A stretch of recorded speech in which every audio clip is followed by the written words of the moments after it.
Happened on May 6, 1965 in Fridley. Does anybody know what Fridley is? Yeah. That's what, about 20 miles from here, maybe? I know where. Do you? It's not very far from here, is it? No, and the wind was about 200 miles an hour. So at that time it was an F4, and today's scale being F5. A lot of damage. On the picnic table, I have some pictures of the damage, if you're interested, and where the damage was.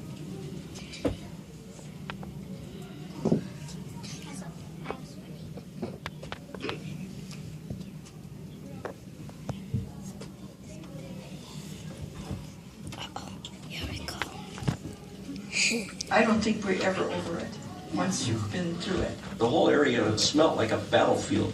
It just reeked. The houses in the middle of the street. There's nothing intact. And all we saw was rubble, and our houses have been, it was just the most grim thing I've ever seen. We interrupt this program with a weather advisory. The U.S. Weather Bureau has issued a tornado forecast for a portion of extreme north central Iowa. I heard the news that there was tornado warnings. I told the boys, I says, we've got to get home. What's that?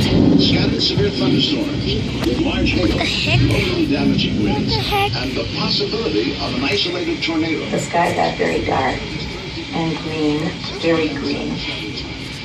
It was green, but just before it came, the sky turned orange, and that's when the hail came. This is a dangerous storm with large hail.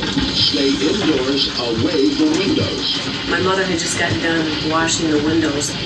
The excitement in my husband's voice as he says, "Get to the basement." He said, "No, I'm going to watch out the front window." Should a tornado be sighted, the Weather Bureau advises that you go to the southwest corner of your basement or a small interior room.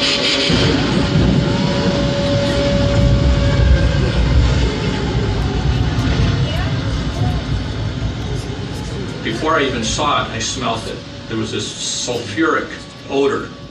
It was just deafening. And then all of a sudden I could feel the suction of this thing. I could feel us being picked up, actually coming off the basement floor. And when I looked up, it was a perfect funnel. It was just beautiful in the sky. My husband came running down just before that hit, and he said, "I think our car is in the front room." And then a great big plank came in our basement window.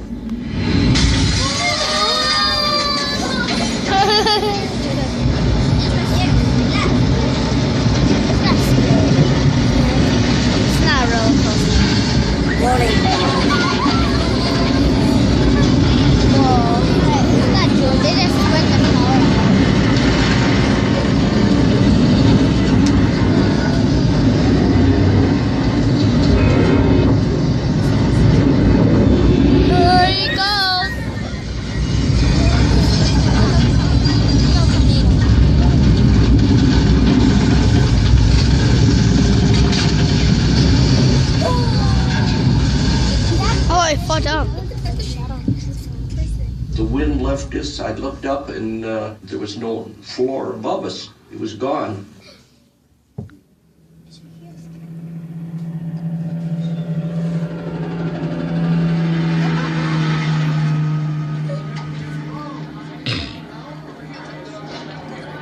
I remember not coming up from the basement until we heard voices calling outside.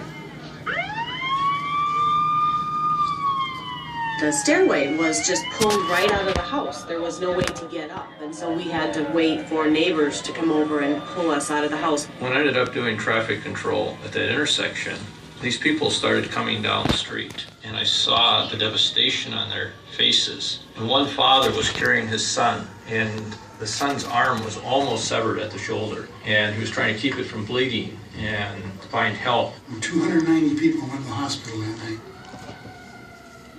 I was in a trailer in Fridley Terrace, and I grabbed my two little girls and tried to stay on the floor, and then the refrigerator came over on top of us. They said another one was touching down. Somebody took my other little girl, and then my baby and I ran to a house, and we were there until we came here. I didn't think it was near as bad as what it was until it was over, and I looked outside and saw trailers next to me, over on top of the trailers next to them.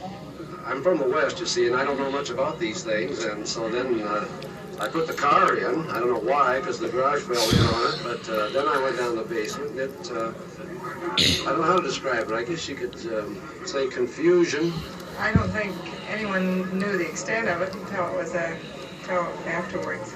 But it's such a tremendous sight to see our people with the courage they have.